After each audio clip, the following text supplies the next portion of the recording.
Hey, top of the morning to you. It's your brother Bedford. Man, it's an absolutely gorgeous morning. Back out in these streets again.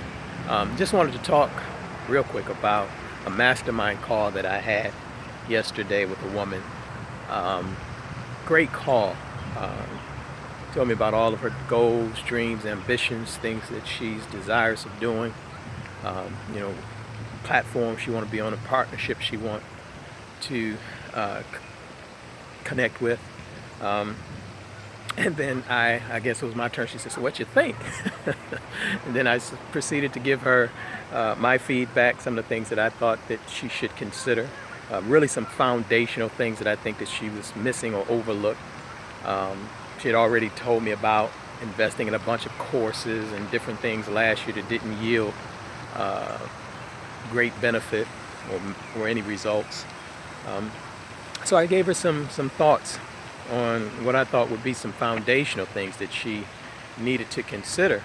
And she took them in and she's kindly said, "Brother Bedford, you ain't no motivational speaker."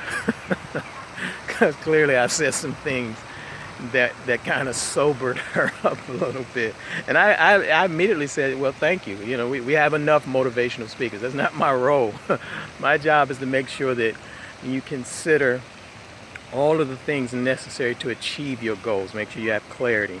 You have to really think about what you're doing. It's okay to have grand ambitions, desires, and goals, but they must be synced with reality. They must be synced with your capabilities, your capacity to deliver, your skill sets, your resources.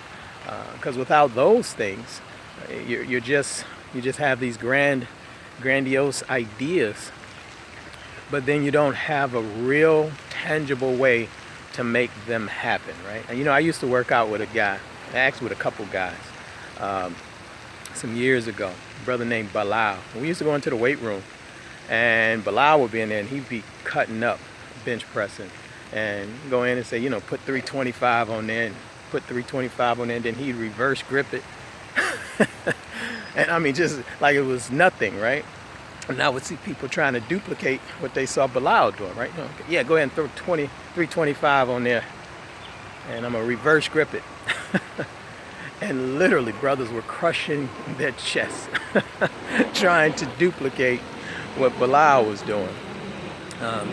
And he had put in years, right? Years of weight training, professional weight training and weightlifting, that he had the capability, the capacity to do a 325 reverse grip. Now, if I'd have tried to do that, I wouldn't even be holding this camera talking to you right now, right? Because I knew my capacity, I knew my limits, that I could not do that. So, the point being, it's okay to have the goals and the dreams for the 2 million a year, 3 million a year, even 10, 20 million a year. But you have to understand, if you've never made six figures, right, that means that there's some foundational things that have to be done to get to that point to where you can easily rep 1 million after you've repped 500,000 or 200,000. Or so there's some foundational, some fundamental things that have to be considered when building your business. And so it was a very sobering moment for her.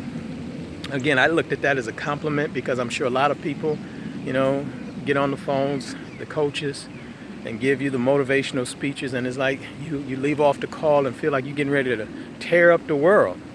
And that's good. Thank God for the motivational speakers. But if you're trying to build a business, if you're trying to have a successful entrepreneurial career, it has to be synced. That vision has to be synced with your reality, your capabilities, and the resources, and your capacity to make it happen. So that's what happened yesterday. So your brother Bedford is officially not a motivational speaker. But I hope this helps somebody. If you'd like to get on a call with me to mastermind, gain some clarity, some insight on what it is that you're trying to do, what you're attempting to do, hey, just click the link. It's somewhere on this page. Let's set up a call. Let's mastermind. This is your brother Bedford. I hope this was helpful. Take care.